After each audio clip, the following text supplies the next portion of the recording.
Welcome back. It's still Wake Up Nigeria, and Soderu is back. She's with us this morning to talk about a very important topic: gifting in a relationship, gifts in a relationship.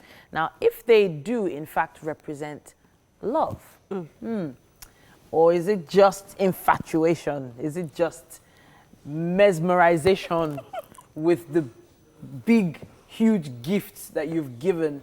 There are different types of relationships. We've talked about different types of love language as well. So for those whose love language is gifting, I guess it could be a good thing to receive a gift and give a gift in that kind of relationship. Am I right? Good morning, Titi. You're looking beautiful. Thank you. The honest truth is, whether it's your core love language or not, everybody loves to receive gifts. Okay. All right? But for some people, it takes on an added meaning. Okay. You know, if it is a love language they understand.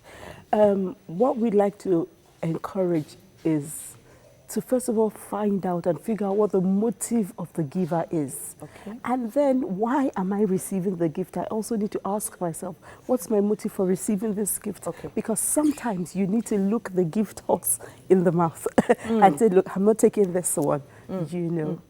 Okay, so, but in a case whereby maybe the relationship started that way, you know, so there are probably some young couples that started by, oh, you know what, maybe he brought flowers or he brought chocolates. He started small. Maybe as they were going along in time, he was getting more, you know, I'm talking about the male partner now, was, you know, making more money, getting more expensive gifts. And then you probably realize that along the line, it was just a gifting frenzy, which, as you said earlier, clouds judgment. So has it become the main structure of that relationship? Is that what has actually made that relationship happen to that point? That's the question I'm asking us. Well, what we all need to do is ask ourselves, why is this person giving me so many gifts? Okay. All right? I mean, like I said, there's probably no problem with it. But in receiving all these gifts, am I able to make decisions on my own without these gifts influencing me? Because one of the definitions of gifts is actually a bribe. Okay. So is this person influencing the decisions? Is this person making me feel indebted to him or to her? Okay. Because some people actually get married because, like, oh, he paid my school fees, or oh, he keeps me getting me the latest gadgets. How do I now say no? Okay. You mustn't let a gift determine the choices you make, because at the end of the day, when these gifts are not sustained at that level, you still have to relate with that person. Okay. Do you understand? So you must ask yourself, if these gifts were not there, would I still like this person like this? Okay.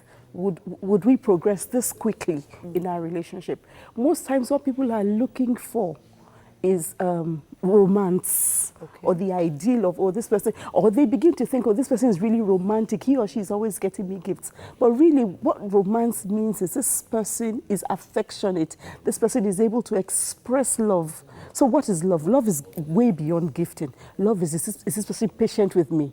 Is this person kind? Does this person prefer me? Is this person able to correct me without making it a public show? So those are the type of gifts you want, and not necessarily the things money can buy. Okay, so now let's talk about not receiving gifts. Now, there are some relationships where you find that one particular partner does not like giving gifts at all. And then that becomes a complaint. It becomes, you don't even give me anything, you don't even buy me anything. I don't know whether, well, so for me, it often sounds like an excuse.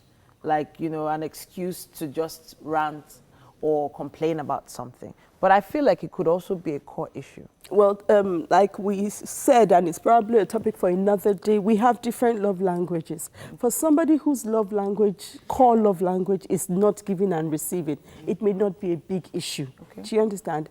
If you, for example, your love language is service, I make sure there's fuel in the gen, I make sure I go to the supermarket, I wash his clothes, you know, I'm serving this person. It would be unfair for the person to judge me by the standards of the person who is always going to the market and buying stuff, or you bought me perfume. But you see, if you don't appreciate the person who is serving as giving, Okay. You'll be missing the point. And then the person who is not receiving, say, the fabric or the perfume will be like, what type of relationship am I in?